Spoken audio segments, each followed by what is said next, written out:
Hi, welcome to సత్యఎస్ academy. So 23rd February నాడు group 2 mains ఎగ్జామ్కి సంబంధించి మనం అప్డేట్ అంశాలని డిస్కస్ చేస్తున్నాం. సో వాటితో పాటుగా మనం టెస్ట్లను కూడా కండక్ట్ చేసుకోవటం జరుగుతుంది. సో ఈరోజు మనము ఏదైతే ఈ టెస్ట్ ప్లాన్ చేసామో 23 గ్రాండ్ టెస్ట్లు, అందులో సో 17th వరకు 17 టెస్ట్లు అన్నది 50 ప్లస్ బిట్స్తో వస్తాయి. అన్ని సబ్జెక్టులు కవర్ అవుతాయి. AP history, polity, economy, science and technology. మిగిలిన 8th ఫిబ్రవరి నుంచి మొత్తం ఏపీ హిస్టరీ, పాలిటీ నుంచి 150 బిట్స్ 75 చొప్పున, అదేవిధంగా ఎకానమీ, సైన్స్ అండ్ టెక్నాలజీ 75 చొప్పున 150 బిట్స్ 6 ఇక్కడ గ్రాండ్ టెస్ట్లు జరుగుతాయి. సో ఈ మొత్తం 23 గ్రాండ్ టెస్ట్లని నేను మీకు అందజేస్తున్నా. సో ఈరోజు మీరు 7th డిసెంబర్ సో ఫస్ట్ టెస్ట్ని అటెంప్ట్ చేస్తారు. సో ఈ టెస్ట్ యొక్క ఇంటెన్షన్ ఏంటంటే మీరు చదివింది ఎంతవరకు రీకాల్ చేసుకోగలుగుతున్నారు, సో రీకాల్ చేసుకునే విధంగా ఎంతవరకు మీరు ఎక్సర్సైజ్ చేయటం జరిగింది. సో అన్ఫోర్సిన్ బిట్స్ వస్తే ఏ విధంగా సైకలాజికల్గా బిల్డప్ అవుతుంది. సో వీటన్నిటిని పరిశీలన చేసి ఏదైనా 1-2 మిస్టేక్స్ అయితే ఆ మిస్టేక్స్ని కవర్ చేసుకుంటూ ఉంటారు. ఈ విధంగా సో ప్రతి అంశాన్ని కూడా రివిజన్ బాగా చేసుకుంటూ వెళ్తారు. సో ఈరోజు 7th ఫస్ట్ టెస్ట్ అటెంప్ట్ చేస్తారు.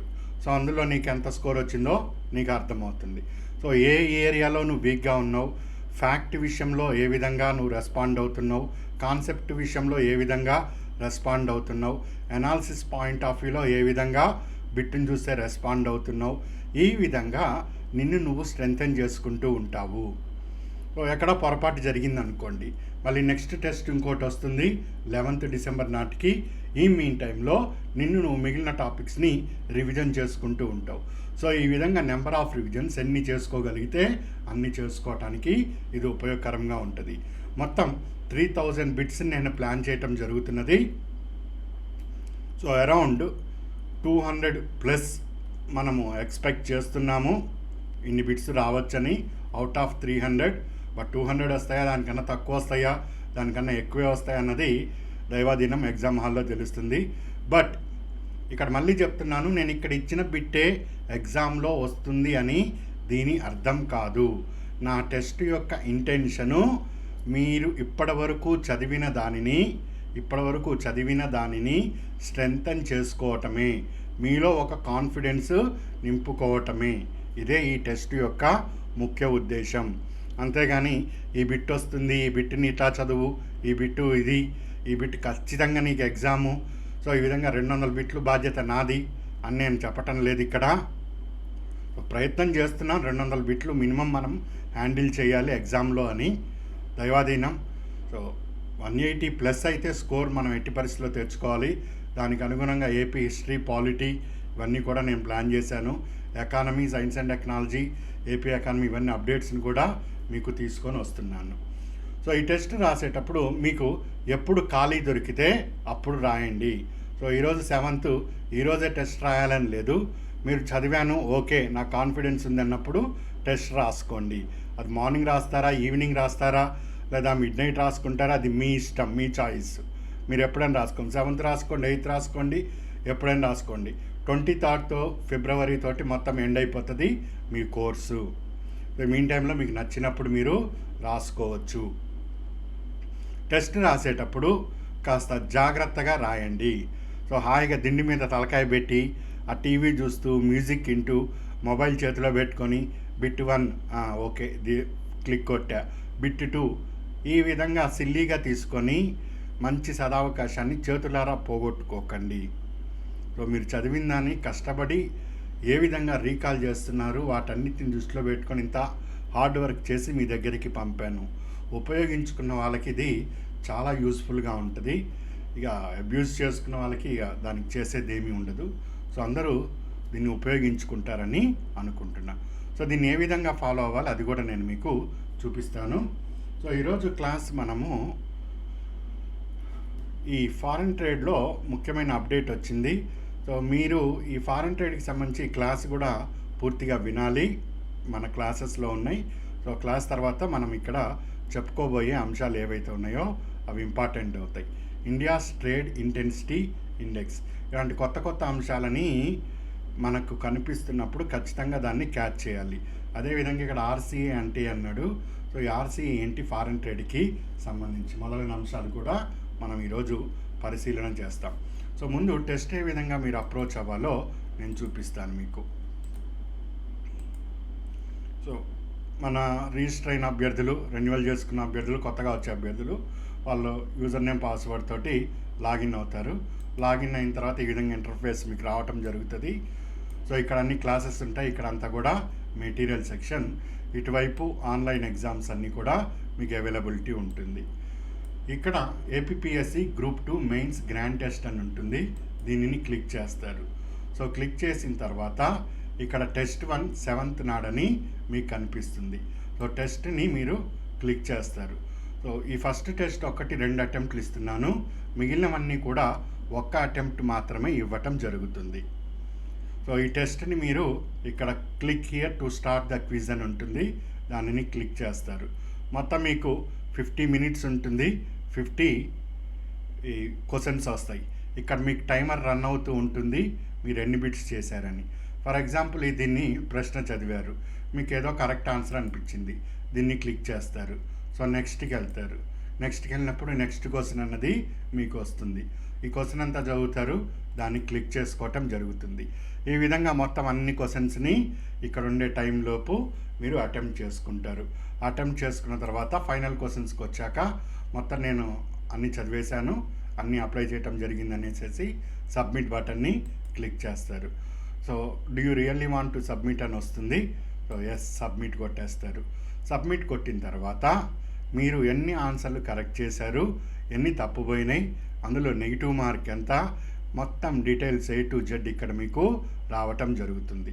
సో ఇక్కడ ఒక 1 minute టైం తీసుకుంటుంది. ఇదంతా సిస్టమ్ మొత్తం ఎన్ని కరెక్ట్ చేసి అవన్నీ కూడా రీడ్ చేసి మీకు ఇస్తుంది. ఇదంతా కూడా ఇదిగో మీ కళ్ళ ముందే వచ్చింది. సో మొత్తం 50 ప్రశ్నలు ఇచ్చాను. నేను టోటల్ ఆన్సర్డ్ క్వశ్చన్స్ 3 చేశాను. అందులో 1 రైట్ అయినాయి, 2 రాంగ్ అయినాయి. నెగిటివ్ మార్క్ కూడా ఇచ్చాను 0.33 చొప్పున.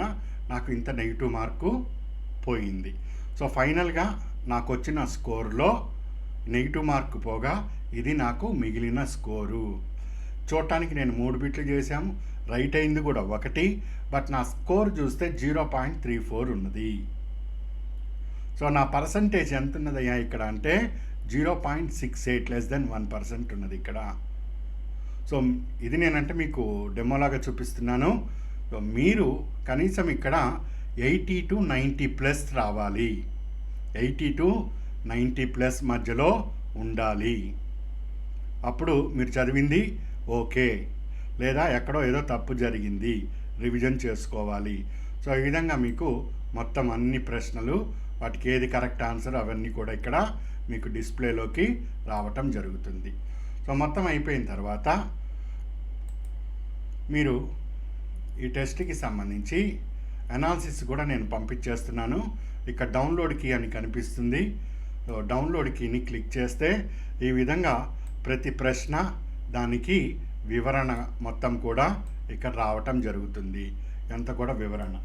సో ప్రశ్న వివరణ ఈ విధంగా మీకు అన్ని ప్రశ్నలకి వివరణలు వస్తాయి.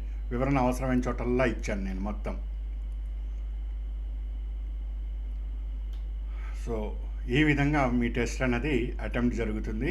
మొత్తం ఈ టెస్ట్కి సంబంధించి 50 క్వశ్చన్స్కి 50 ఎక్స్ప్లెనేషన్ మొత్తం కలిపితే మొత్తం 27 pages వచ్చింది. ఇదిగో ఇది. ఇంకా ముందు ఈ విధంగా 3000 బిట్లు నేను తయారు చేస్తున్నాను మీకోసం.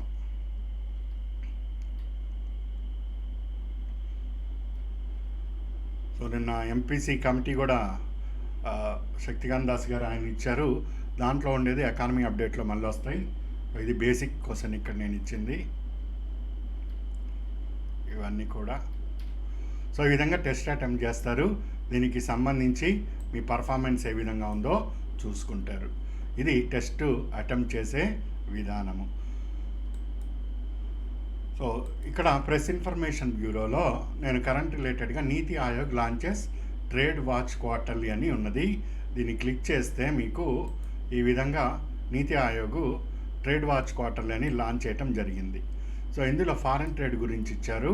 సో దీనిని ఏం ఉన్నది అని మనం తీసి చదవవలసి ఉంటుంది. ఇక్కడ క్లిక్ ఉంటుంది. ఈ లింక్ని క్లిక్ చేస్తే మీరు ఈ విధంగా ట్రేడ్ వాచ్ క్వార్టర్లీ అని ఉంటుంది. సో ఇది నీతి ఆయోగ్ వాళ్ళు రిలీజ్ చేయటం జరిగింది. సో ఈ నీతి ఆయోగ్ ఇచ్చిన దాంట్లో ఇక్కడ నుంచి స్టార్ట్ అవుతున్నది. సో ఇది చూడొచ్చు మీరు.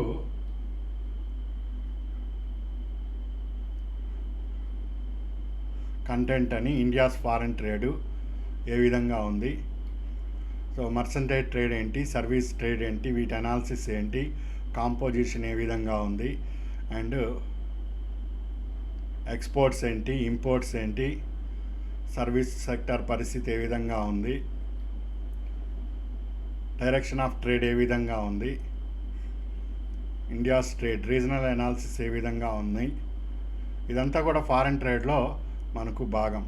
So merchandise trade with free trade agreements, FTA partners ఎంత, దాని రిలేటెడ్ అంశాలు, సో గవర్నమెంట్ లేటెస్ట్గా తీసుకున్న మెజర్స్, సో వీటి మీద కూడా మనకు ప్రశ్న వస్తుంది. సో ఇవి ఎక్కడ ఉంటాయి అంటే ఇగో ఈ విధంగా దొరుకుతూ ఉంటాయి, మనం కలెక్ట్ చేసుకోవాలి. Next, India's trade intensity index score is greater than with 84 countries అన్నాడు. అసలు ఏంటి ఈ ట్రేడ్ ఇంటెన్సిటీ ఇండెక్స్, దాని గురించి కూడా ఇప్పుడు మనము తెలుసుకుందాం. సరే, మనం క్లాస్లోకి ఇప్పుడు ఎంట్రీ అవుదాం. సో పాయింట్ మీకు ఇప్పుడు అక్కడ అర్థమైంది. ఈ విధంగా టెస్ట్లు వస్తాయి. ఇది టెస్ట్ 1 అప్లోడ్ చేశాను. టెస్ట్ 1 రాయండి. ఏపీ డిస్ట్రిబ్యూట్స్ ఉంటాయి, పాలిటీ ఉంటుంది, ఎకానమీ ఉంటుంది, ఎస్ఎన్టీ ఉంటుంది. సో మీ స్కోర్ ఎంతో చూసుకోండి, ఎంత పర్సంటేజ్ వచ్చిందో చూసుకోండి. 80 to 90 ప్లస్ వస్తే పర్వాలేదు, లైన్లో ఉన్నారని గుర్తు. ఈ మొత్తం 23 టెస్ట్ల యావరేజ్ పర్సంటేజే ఒక 10 ప్లస్ ఆర్ మైనస్ అటు ఇటుగా మీ ఫైనల్ స్కోర్ అవుతుంది ఎగ్జామ్లో. 23 ఫిబ్రవరి జరిగేది ఒక 10 ప్లస్ ఆర్ మైనస్ అటు ఇటుగా ఇదే వస్తుంది. సో దానికి అనుగుణంగా మీ రివిజన్స్ని స్ట్రెంగ్తెన్ చేసుకోండి. తెలవని పాయింట్స్ చాలా తెలుస్తాయి, వాటిని ఉపయోగించుకోవచ్చు మీరు. సో టెస్ట్ అటెంప్ట్ చేయండి. Good luck. సో ఇప్పుడు సబ్జెక్ట్కి వద్దాం. సో ఈ విధంగా 3000 బిట్లు నేను పంపిస్తున్నాను మీకు. ఈ ఫారెన్ ట్రేడ్ పాలసీ నేను క్లాస్ ఇచ్చాను. సో మొత్తం క్లియర్గా చూడండి, మొత్తం చాలా చాలా ఇంపార్టెంట్. సో ఇది ఇప్పుడు మనం డిస్కస్ చేయబోయే అంశాలు. ఎగుమతులు ఏంటి, దిగుమతులు ఏంటి, India's trade intensity index. So trade intensity index అనేది ఒక దేశం యొక్క విదేశీ వ్యాపార సామర్థ్యాన్ని తెలుపుతుంది. ఇట్స్ గ్రేటర్ దాన్ 184 కంట్రీస్తో ఉంది. సో 38.2% జీడిపితో ఉన్నది. అసలు ఏమున్నది ఇందులో? అదేవిధంగా comparative advantages, RCA, trade direction, ఇవన్నీ ఇప్పుడు స్టెప్ బై స్టెప్ మీకు నేను ఎక్స్ప్లెయిన్ చేస్తాను. సో నీతి ఆయోగ్ వాళ్ళు ట్రేడ్ వాచ్ క్వార్టర్లీ అని రిలీజ్ చేయటం జరిగింది. మనకు ఫైనాన్షియల్ ఇయర్ 1 ఏప్రిల్ నుంచి 31 మార్చ్ వరకు ఉంటుంది. సో ఏప్రిల్, మే, జూన్ ఈ 3 నెలలకి సంబంధించి మన విదేశీ వ్యాపారము ఏ విధంగా ఉందో నీతి ఆయోగ్ వాళ్ళు తెలియజేయటం జరిగింది. సో ట్రేడ్ వాచ్ క్వార్టర్లీ అంటే విదేశీ వ్యాపారం సామర్థ్యం ఏ విధంగా ఉన్నాయి, ఎక్స్పోర్ట్స్ ఏ విధంగా ఉన్నాయి, ఇంపోర్ట్స్ ఏ విధంగా ఉన్నాయి, ఇప్పటి నుంచి మనం ఎలాంటి డైరెక్షన్లోకి వెళ్ళాలి, అన్ని డీటెయిల్స్ కూడా ఇక్కడ ఇవ్వటం జరుగుతుంది. సో దీన్ని ఆధారం చేసుకొని మనకు ఎకనామిక్ సర్వే అనేది రావటం జరుగుతుంది. సో 23rd నాడు ఎగ్జామ్ ఉంది, 1 ఫిబ్రవరి నాడు ఎకనామిక్ సర్వే వస్తుంది. సో ఇందులో ఉండే కొంత డేటా ఈ సర్వే రూపంలో సర్వేలోకి ఎంట్రీ అవుతుంది. అక్కడ మరికొన్ని పాయింట్లని మనము ఫారెన్ ట్రేడ్ రూపంలో డిస్కస్ చేస్తాం. అన్నిటికీ ముందు ఈ క్లాస్ మాత్రం వింటే, ఈ క్లాస్లో ఉండే ఈపీసీజీ స్కీమ్ ఏంటి, advanced authorization scheme, recognition of exporters, town of export excellence, మొత్తం ప్రతి కాన్సెప్ట్ ఇంపార్టెంటే. 2023 ఫారెన్ ట్రేడ్ పాలసీ 2030 వరకు కూడా, 2030 అదాని చెప్పలేదు, నెక్స్ట్ ఫారెన్ ట్రేడ్ పాలసీ వచ్చే వరకు ఈ ఫారెన్ ట్రేడ్ పాలసీయే కొనసాగుతుందని చెప్పారు. సో ఫారెన్ ట్రేడ్ పాలసీలో మనము బ్యాలెన్స్ ఆఫ్ పేమెంట్ని విశ్లేషణ చేస్తే కరెంట్ అకౌంట్, క్యాపిటల్ అకౌంట్ అని చూస్తాం. ఈ కరెంట్ అకౌంట్లో విజిబుల్ అండ్ ఇన్విజిబుల్ చూస్తాం. విజిబుల్లో ఎక్స్పోర్ట్ అండ్ ఇంపోర్ట్, ఎగుమతులు దిగుమతులు. సో ఈ ఎక్స్పోర్ట్ అండ్ ఇంపోర్ట్స్కి సంబంధించి దీనిని ట్రేడ్ అకౌంట్ అని లేదా కరెంట్ అకౌంట్ అని పిలవటం జరుగుతుంది. దానిని మర్కంటైల్ ట్రేడ్ అని పిలుస్తాం. వస్తు రూపంలో జరిగే వ్యాపారాన్ని మొత్తం కూడా మనము ఎగుమతి మరియు దిగుమతిలో తెలియజేయటం జరుగుతుంది. ఇన్విజిబుల్ సేవల రూపంలో జరిగేదంతా కూడా ఇక్కడ రావటం జరుగుతుంది. సో వస్తు రూపంలో అన్ని ఎక్స్పోర్ట్ ఏంటి, ఇంపోర్ట్ ఏంటి అన్నది ఇక్కడ చెప్తున్నాం. సో 2023తో పోలిస్తే ఫస్ట్ హాఫ్ ఆఫ్ 24 అన్నది 5.45% తోటి మనం ట్రేడ్లో అభివృద్ధి జరిగింది.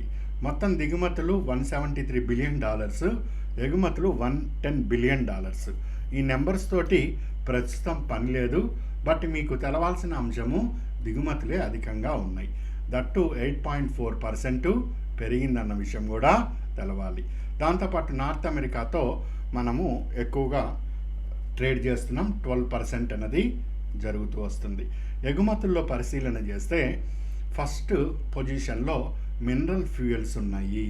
అకార్డింగ్ టు ట్రేడ్ వాచ్, నీతి ఆయోగ్ విడుదల చేసిన దాని ప్రకారం మినరల్ ఫ్యూయల్స్ అన్నది 19.96% ఎక్స్పోర్ట్లో భాగస్వామ్యమైనవి. సెకండ్ ఎలక్ట్రిక్ మిషనరీ ఉన్నది 8.68. అందుకే ఇది కూడా నేను మీకు ఇచ్చాను. Source department of commerce, ministry of commerce and industry, government of India. Next nuclear reactors, ఇవి 1, 2, 3 పొజిషన్లో ఇక్కడ ఉండటం జరిగింది. సో ఇయర్ ఆన్ ఇయర్ చూసుకుంటూ వస్తే ఐరన్ అండ్ స్టీల్లో ఎగుమతులు 33% డౌన్ కూడా అయినాయి. ఇయర్ ఆన్ ఇయర్ అంటే లాస్ట్ ఇయర్తో కంపేర్ చేస్తే ఇయర్ ఏ విధంగా ఉందని తెలియజేసేదాన్ని YOY అని పిలుస్తాము. ఇయర్ ఆన్ ఇయర్ చూస్తే ఐరన్ అండ్ స్టీల్లో ఎగుమతులు బాగా తగ్గాయి. ఈ బాగా తగ్గటానికి గల కారణం చైనా బాగా ముందుకు వెళ్ళింది ఐరన్ అండ్ స్టీల్ ఎక్స్పోర్ట్స్లో. ఇదిగో ఇక్కడ export decline due to China's dominance in global market. China dominance వలన మనము ఇది తగ్గింది స్టీల్ ఎక్స్పోర్ట్స్. ఇదంతా కూడా అథెంటిక్ డేటా గవర్నమెంట్ ఇచ్చింది. సో ఎగ్జామ్కి చాలా ముఖ్యమైనది. సో ఈ పాయింట్ మనకు క్లియర్ అయింది. స్టీల్ తగ్గింది. సో ఇక్కడ ఎక్స్పోర్ట్ చూస్తే మినరల్ ఫ్యూయల్స్ ఎక్కువగా జరుగుతూ వస్తుంది. ఎక్కడికి పోతున్నాయండి మినరల్ ఫ్యూయల్స్ అంటే ఎక్కువగా నెదర్లాండ్ వెళ్తున్నాయి, దాని తర్వాత యునైటెడ్ అరబ్ ఎమిరేట్స్ వెళ్తుంది, దాని తర్వాత యునైటెడ్ స్టేట్స్ ఆఫ్ అమెరికాకి వెళ్తున్నాయి. ఇగో the primary destination for the exports include the Netherlands, the United Arab Emirates and the United States. ఏంటది? Exporter of refined petroleum products and other mineral fuels. ఏదైతే రెడీగా ఉన్నాయో ఫ్యూయల్స్ అవి ఎక్కువగా నెదర్లాండ్, UAE, USAకి వెళ్తున్నాయి. సో మన ఎక్స్పోర్ట్స్లో ఎక్కువ భాగం ఇవే కాంట్రిబ్యూట్ చేసినాయి. USA దగ్గర వాటి దగ్గర ఉంటాయి కదండి. అంటే ఇప్పుడు ఏదైనా ఒక వస్తువు నేను సొంతంగా చేసుకోవటానికి ఒక 24 గంటల సమయం పట్టింది టైము, దానికి ఒక $200 ఖర్చు అయింది అనుకుంటా. అదే వేరే వాడి నుంచి నేను కొంటే, బయట నుంచి కొనుక్కుంటే నాకు 2 గంటల సమయం పట్టింది, ఖర్చు $50 అయింది అనుకుంటా. సో నేను ఈ ఆప్షన్ ఎంచుకుంటానా? ఆబ్వియస్లీ నాకు తక్కువ సమయంలో ప్రోడక్ట్ వస్తుంది, తక్కువ డబ్బులకే ప్రోడక్ట్ వస్తుంది. సో అందుకే అమెరికా లాంటి కంట్రీస్ కూడా refined petroleum products and other mineral ఫ్యూయల్స్ని ఇండియా నుంచి దిగుమతి చేసుకుంటున్నాయన్న విషయము ఇక్కడ తెలుస్తుంది. అండ్ ఇది most important aspects dynamics of foreign trade అంటారు దీన్ని. So dynamics of foreign trade, ఒకప్పుడు మనం అగ్రికల్చర్ రిలేటెడ్గా రైస్, వీట్ ఇట్లాంటివి ఎక్స్పోర్ట్ చేసేవాళ్ళం. ఈరోజు ఎనర్జీ రిలేటెడ్ ఆస్పెక్ట్స్ని ఎక్స్పోర్ట్ చేస్తున్నాం. ఇది first point. Second, electrical machinery export చేస్తున్నాం. థర్డ్ చూడండి, న్యూక్లియర్ రియాక్టర్స్ని కూడా మనము ఎక్స్పోర్ట్ చేస్తున్నాం. థర్డ్ కాంపోనెంట్లోకి వచ్చింది ఇది. ఈ సెరల్స్ అండ్ ఇవి చూడండి ఎక్కడ ఉన్నదో 2.61%. So it's total dynamic shift అనేది ఫారిన్ ట్రేడ్లో కనిపిస్తున్నది అని దీంట్లో కనిపిస్తున్నది మనకు ఈ డేటా నుంచి. దీన్నే మనము ఫ్యాక్ట్ ఓరియంటేషన్ బిట్స్ అని, కాన్సెప్ట్ ఓరియంటేషన్ బిట్స్ అని, అనలిటికల్ బిట్స్ అని పిలవటం జరుగుతూ వస్తుంది మనకు ఎగ్జామినర్ ఇచ్చేది. ఇది analytical bit. So Indian foreign trade dynamics అనేది షిఫ్ట్ అవుతున్నాయి. దానికి గల ముఖ్య కారణము ఎగుమతుల్లో మినరల్ ఫ్యూయల్స్ వాటా 19.96% ఉండటమే. అంటే ఎస్, ఆబ్వియస్లీ ఇది 100% ఈ పాయింట్ కరెక్టు.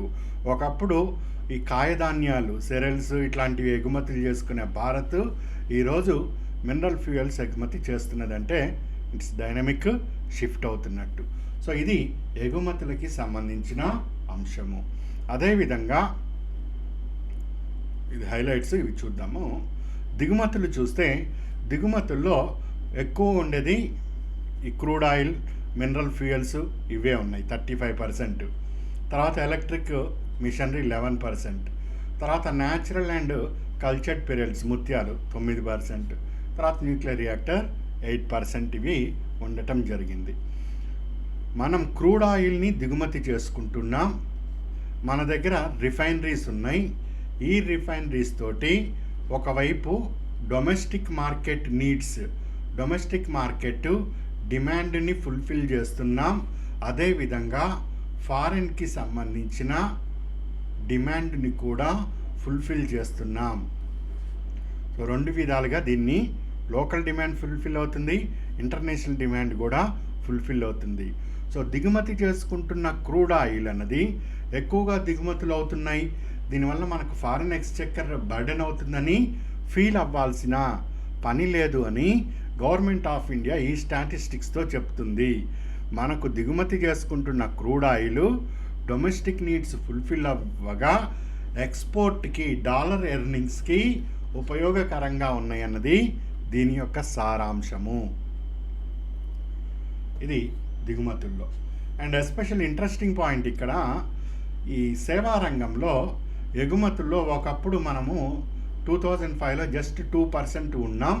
ఇప్పుడు అది 4.6%కి వెళ్ళింది.